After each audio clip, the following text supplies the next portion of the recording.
ترکیہ کے دل میں نیا اسرائیل بسا لیا گیا. یہودیوں کی خوفناک سازش سامنے آ گئی. سینکڑوں ایکڑ زمین خرید لی گئی اور یہودی دھڑا دھڑ وہاں پر شفٹ ہونے لگے. اس بارے میں اظہر علی سے بات کرتے ہیں.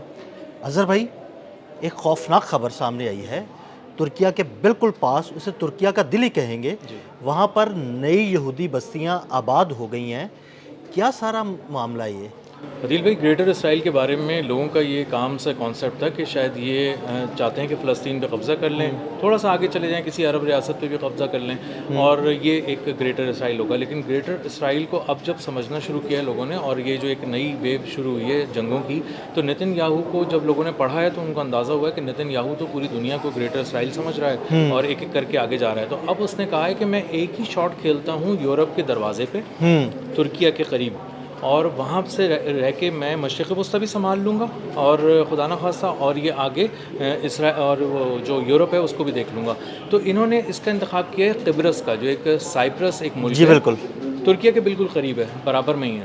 تو وہاں پہ انہوں نے لینڈ خریدنی شروع کی ہے، زمین خریدنی شروع کی ہے، ریل اسٹیٹ خریدنی شروع کی ہے، پراپرٹیز خریدنی شروع کی ہیں، عمارتیں خریدنی شروع کی ہیں، اور یہ بہت ہی تیزی سے ہو رہا ہے اور ایسا محسوس ہو رہا ہے کہ یہ ایک پلانڈ سازش ہے.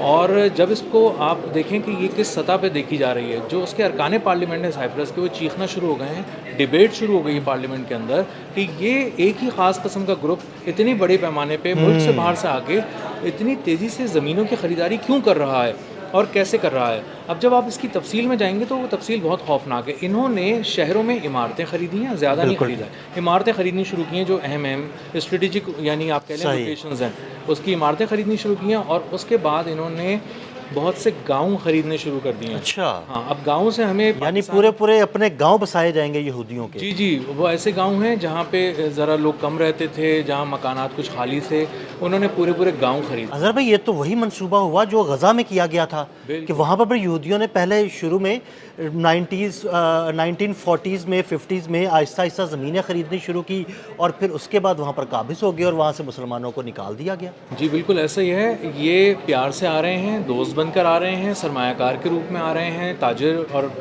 پیسہ لے کر آ رہے ہیں، تاجر بن کر آ رہے ہیں.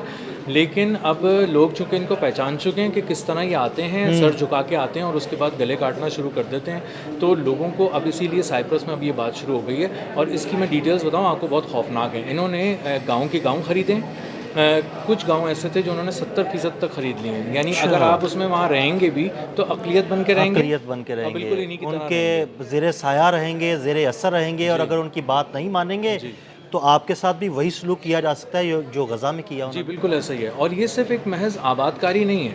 یہاں اس کی ڈیٹیل میں آپ کو بتاؤں کہ ہنگری کا جو ایک اسرائیلی بزنس مین ہے جو ہنگری میں رہتا تھا، تو ہنگری سے وہ انویسٹمنٹ لے کر آیا اور پورے گاؤں خریدنا شروع ہو گیا. اور گاؤں خریدنے کے بعد وہاں سب سے پہلی چیز کیا بنا رہے ہیں؟ اسکول، تاکہ ہمارے بچے وہاں رہتے ہی پڑھنا شروع کریں، ہمیں قبرص کے اسکولوں میں نہ جانا پڑے پڑھنے کے لیے. یعنی ان کے اسکول بھی ہمارے اپنے ہوں اور تعلیم بھی ہماری اپنی ہو، نصاب بھی ہمارا اپنا ہو. نصاب بھی اپنا ہو، تعلیم بھی اپنی ہو، معاشرت بھی اپنی ہو، اور تجارت بھی ہماری ہو. لوگوں کو ہم سے بات کرنی پڑے آہستہ آہستہ کر کے، اور ان کو پتہ چلے کہ ہم اسرائیلیوں کے ساتھ ہمیں مل جل کے رہنا ہے، نہ کہ اسرائیلیوں کو ہمارے ساتھ مل جل کے رہنا ہے. تو جب 70% علاقوں پہ ان کے قبضہ ہو جائے گا تو آپ سمجھے کہ قبرص جو ہے وہ ترکیہ کے بالکل برابر میں ہے. اور اگر اس طرح یہ کرتے ہیں تو آپ دیکھیں کہ یہ کیا کر سکتے ہیں وہاں سے بیٹھ کے، نہ صرف ترکی کے ساتھ بلکہ مشرق وسطیٰ کے ساتھ. اور سب سے پہلا اب انہوں نے یہ شروع کیا ہے کیونکہ ان کو مفت کا ایک ملک مل گیا ہے، تو یہ وہاں پہ اپنی معاشرت بھی لے کر آ رہے ہیں آہستہ آہستہ.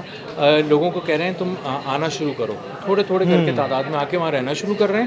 لیکن زیادہ تر جگہوں پہ جب یہ نہیں رہ رہے ہیں تو وہاں کی پراپرٹی کو بائی کر چکے ہیں، عمارتیں بائی کر چکے ہیں، اور وہاں پر جو بزنس ہیں بڑے ان کو ایکوائر کر رہے ہیں، کولیبریشنز کر رہے ہیں. تو آپ کو اب 2-3 سال کے اندر ہی، زیادہ عرصہ نہیں لگے گا آپ کو، اگر یہی رفتار رہے گی تو آپ کو سننے کو ملے گا کہ قبرص میں جو ہے وہ اسرائیل کا ایک ہیڈ کوارٹر ہے. اب آپ دوسرے اسرائیل فیز 2 کی طرف چلے جائیں، ایکسٹینشن کے طور پہ سمجھنے لگیں اس کو اسرائیل کا. اور دوسرا یہ کہ وہاں سے بیٹھ کر پھر یہ ترکیہ کو چاہتے ہیں کسی طرح قبضے میں کر لے، کیونکہ جو عرب ریجن ہے وہ کافی حد تک ان کو سمجھ میں آ گیا کہ ہمیں کس طرح لینا ہے.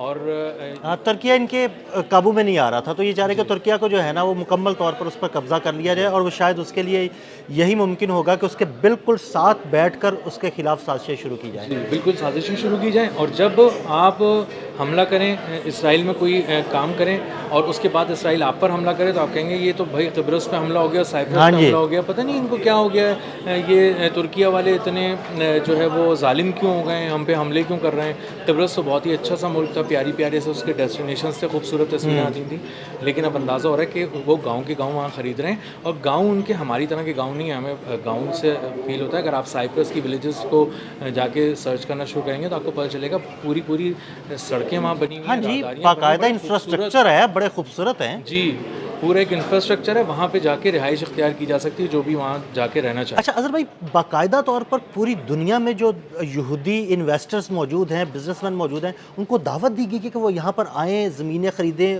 اور یہاں پر اپنا ایک الگ سے جو ہے نا ایک چھوٹا سا ملک ٹائپ بنایا جائے۔ جی ان کو پہلے خفیہ پیغام بھیجا گیا، ان کو بتایا گیا کہ فلاں فلاں فلاں صاحب آپ ذرا فلاں فلاں ملکوں سے آئیں، ہنگری سے آئیں، مختلف جگہوں پہ آئیں، اور آ کے نا یہاں پہ کچھ عمارتیں خریدنی شروع کر دیں تو کسی کو فیل نہیں ہوگا۔ تو لوگوں نے جب یہ خریدنا شروع کیا تو پتہ چلا کہ فورن انویسٹمنٹ بہت زیادہ آنا شروع ہو گئی ہے، اور ریل اسٹیٹ کے اندر ایک دم اچانک آنا شروع ہو گئی ہے۔ تو جب لوگوں نے اس کو بیٹھ کر پڑھنا شروع کیا، اس کو ڈیپ ڈاؤن اس کی اسٹڈی کی، تو ان کو اندازہ ہوا کہ یہ تو ریل اسٹیٹ میں ہی سرمایہ کاری ہو رہی ہے، زمینیں ایکوائر ہو رہی ہیں، اور غیر ملکی کر رہے ہیں، کوئی لوکل بزنسز کے ساتھ بھی مل کے کچھ کام نہیں کر رہے، کوئی کولیبریشن، کوئی جوائنٹ وینچر ہونا چاہیے، وہ کچھ بھی نہیں ہو رہا۔ تو انہیں اندازہ یہ ہوا کہ یہ تو ہمیں اقلیت میں بدلنے کی سازش ہے، اور یہ ایک اکثریتی علاقہ بنایا جا رہا ہے۔ کس کے لیے بنایا جا رہا ہے؟ جب انہوں نے اس کو پڑھنا شروع کیا یہودیوں کے تو لیے۔ انہیں پتہ چلا کہ سارے یہودی انویسٹر سے اظہر بھائی، یہ بات بالکل عیاں ہو گئی کہ جس طرح انہوں نے غزہ میں کیا تھا، آہستہ آہستہ انویسٹرز وہاں پہ آئے تھے، زمینیں خریدنی شروع کی تھی، گھر خریدنے شروع کیے تھے، خریدنے کے بعد انہوں نے آہستہ آہستہ وہاں پر قبضہ جمانا شروع کیا اور مسلمانوں کو وہاں سے نکالنا شروع کر دیا۔ یہی کچھ یہ قبرص کے ساتھ کریں گے؟ انہوں نے کرنا شروع کر دیا ہے۔ انہوں نے جن جگہوں کو ایکوائر کیا ہے، جو لینڈ انہوں نے ایکوائر کی ہے، وہاں قریب میں اگر کوئی اور گھر لینا چاہ رہا ہے وہاں کا مقامی تو اس کو منع کر دیتے ہیں، ان علاقوں میں بھی نہیں جانے دے رہے، نو گو ایریاز بنا دیے ہیں وہاں پہ۔ اور یہ لوگوں نے جب شکایت کرنی لوکل ایڈمنسٹریشن سے شروع کی ہے تو لوکل ایڈمنسٹریشن جاگی کہ اچھا ایسا ہو گیا ہے، اور یہودی باقاعدہ طور پہ یہ کہہ رہے ہیں کہ یہ ہمارے علاقے ہیں، یہاں پہ ہمیں آ کے رہنا ہے، کچھ لوگ رہ رہے ہیں، ابھی بڑی تعداد میں لوگوں کو آنا ہے، ہماری فیملیز آنے والی ہیں۔ وہ یہودی کا لفظ استعمال نہیں کر رہے، کہہ رہے ہیں ہماری فیملیز آنے والی ہیں، ہم وہ یہاں رہیں گی۔ اب چونکہ یہ ہمارا علاقہ ہے، ہم نہیں چاہتے کوئی غیر یہاں پر آئے، ہم ایک جیسی کمیونٹی یہاں پہ رہنا چاہتی ہے، اور جہاں یہ لوگ رہیں گے اس کے قریب کی بھی ساری زمین انہوں نے خرید لی ہے جو خالی رہنی ہے۔ اچھا، ارد گرد کی جتنی زمین ہے وہ ساری خرید چکے ہیں وہ؟ خرید لی ہے تاکہ کہیں آپ وہاں گھر نہ بنا لے کوئی مقامی، اور کہیں ہمیں ان کے ساتھ انٹریکشن نہ کرنا پڑ جائے، یا ہم کسی طرح کی بڑے پیمانے پہ سازش کر رہے ہوں قبضے کی اور وہاں سے کچھ کر رہے ہوں تو وہ ایک عام معاملات لیک نہ ہو جائیں، عام لوگوں کو پتہ نہ چل جائیں، وہ اپنی گورنمنٹ کو نہ بتا دیں۔ تو یہ وہاں پہ آہستہ آہستہ ایک خفیہ اڈہ بنانے جا رہا ہے اسرائیل، اور اس کے بہت ہی خوفناک نتائج نکل سکتے ہیں۔ اس کا سب سے پہلا نشانہ یہ لوگ جو سمجھتے ہیں وہ ترکیہ ہے، اور ترکیہ کے راستے اگر ان کا دماغ زیادہ وہ ہوا تو یورپ کی طرف نکل جائیں گے، یورپ کی طرف بھی نکلیں گے، اور اس طرف بھی آ رہے ہیں یہ آہستہ آہستہ مڈل ایسٹ کی طرف۔ تو ایشیا، مڈل ایسٹ اور یورپ سب خطرے میں ہیں۔ جو یہودی سوچ ہے، نتن یاہو کی سوچ ہے، انتہا پسندانہ سوچ ہے، اس سے بہت خطرے میں ہے، اور ایک نیا ایک ایکسٹینشن کہہ لیں، فیز 2 کہہ لیں، نئی چیز کہہ لیں، وہ بسانے جا رہے ہیں اسرائیل کا۔ بہت شکریہ اظہر بھائی۔ اظہر بھائی نے بڑی تفصیل کے ساتھ اس سارے معاملے پر روشنی ڈالی۔ مزید اپڈیٹس کے لیے ہمیں فالو کرتے رہیں۔ عدیل احمد اور اظہر علی خان کو اجازت دیجیے گا۔ اللہ حافظ۔